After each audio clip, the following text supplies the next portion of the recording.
यासह इतर जिल्ह्यातील ताज्या घडामोडी पाहण्यासाठी सिंधुदुर्ग 24 तासला सबस्क्राइब करा आणि बेल आयकॉनवर क्लिक करा। सिंधुदुर्ग 24 तास सदैव तुमच्या सोबत। पुढील बातमी पाहणार आहोत विस्ताराने।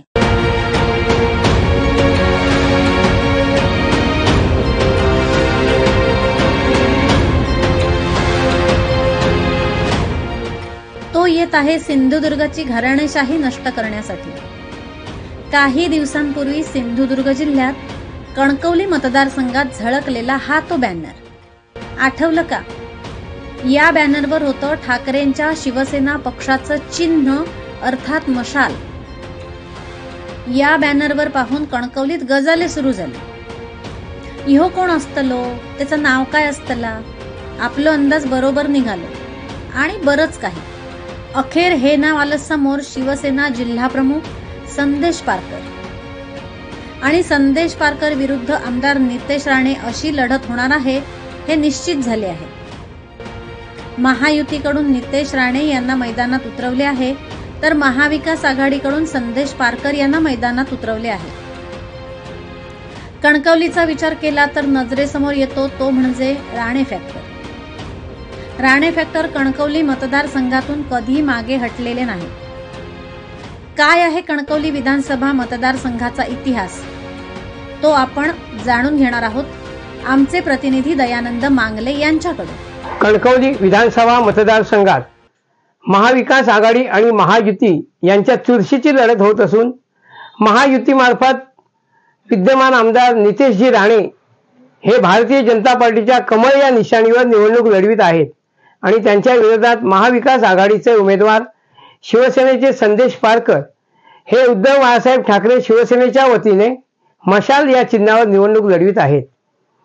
पूर्वीचा देवगड तालुका आणि आताचा कणकवली विधानसभा मतदारसंघ यांचा विचार करता तत्कालीन देवगड विधानसभा मतदारसंघ हा भारतीय जनता पार्टीचा बालेकिल्ला समजला जात होता आणि या बालेकिल्ल्यात स्वर्गीय आमदार कैलासवासी अप्पासाहेब गोगटे हे 4 वेळा त्यांनी या विधानसभा मतदारसंघाचं प्रतिनिधित्व केलं। त्यांच्या कारकिर्दीत विशेषतः धनगरवाड्यांचे विद्युतीकरण असो, साकव असो, छोटे मोठे रस्ते असो, पायवाटा असो ही कामं मार्गी लागली। भारतीय जनता पार्टीच्या बालेकिल्ल्यात निश्चितपणे माजी आमदार कैलासवासी अप्पासाहेब गोगटे यांचं कार्य उल्लेखनीय आहे। अतिशय मितभाषी, शांत, संयमी व्यक्तिमत्व, एक आदरणीय व्यक्तिमत्व, ऋषितुल्य व्यक्तिमत्व म्हणून अप्पासाहेब गोगटे यांच्याकडे येथील मतदार आणि जनतेनं पाहिलं आणि अप्पासाहेबांना 4 वेळा प्रतिनिधित्व करण्याची संधी मिळाली। निश्चितच देवगड तालुका त्यावेळी भारतीय जनता पार्टीचा बालेकिल्ला आणि आजही कणकवली विधानसभा मतदारसंघ हा भारतीय जनता पार्टीचा बालेकिल्ला आहे असं नागरिकांमधून समजलं जातं।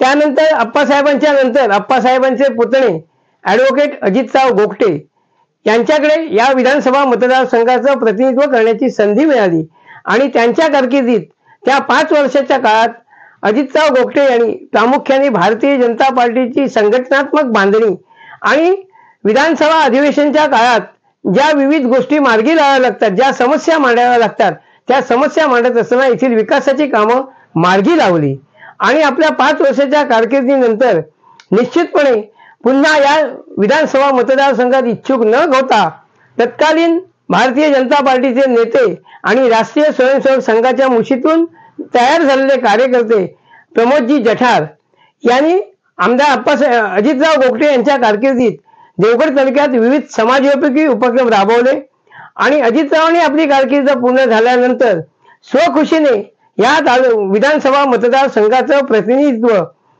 माजी आमदार प्रमोद जठार यांच्याकडे दिलं आणि या निवडणुकीत देखील भारतीय जनता पार्टीचे प्रमोद जठार हे विजयी झाले।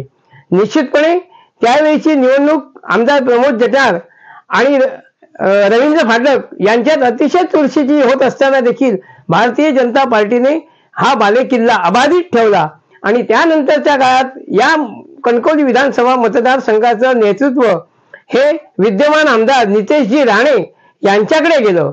नितेशजी राणे यांनी आमदार झाल्यानंतर या विधानसभा मतदारसंघातील सततचा संपर्क, जनतेच्या समस्या, विविध शैक्षणिक, सामाजिक, सांस्कृतिक उपक्रम राबवले आणि एक आपला वेगळा ठसा निर्माण केला। विशेषतः पर्यटन माध्यमातून देखील त्यांनी विशेष उल्लेखनीय कामगिरी केली आणि त्यानंतर पुन्हा एकदा आमदार नितेश राणे यांना भारतीय जनता पार्टीनं संधी दिली आणि भारतीय जनता पार्टीच्या तिकिटावर आमदार नितेश राणे हे या विधानसभा मतदारसंघातून विजयी झाले.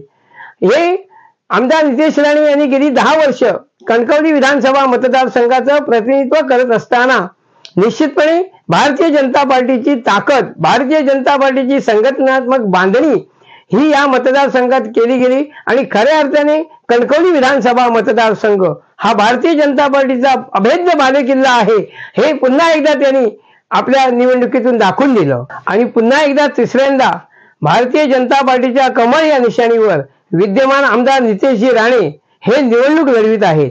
निश्चितपणे ही निवडणूक अतिशय प्रतिष्ठेची आणि आमदार नितेशजी राणे यांच्या विजयाची हॅट्रिक साधणारी असल्यामुळे भारतीय जनता पार्टीचे सर्व पदाधिकारी, कार्यकर्ते हे आपापल्या परीनं प्रचार यंत्रणेत दंग झाले असून महाविकास आणि महायुती यांच्यात खरी लढत कणकवली विधानसभा मतदारसंघात पाहावयास मिळणार आहे.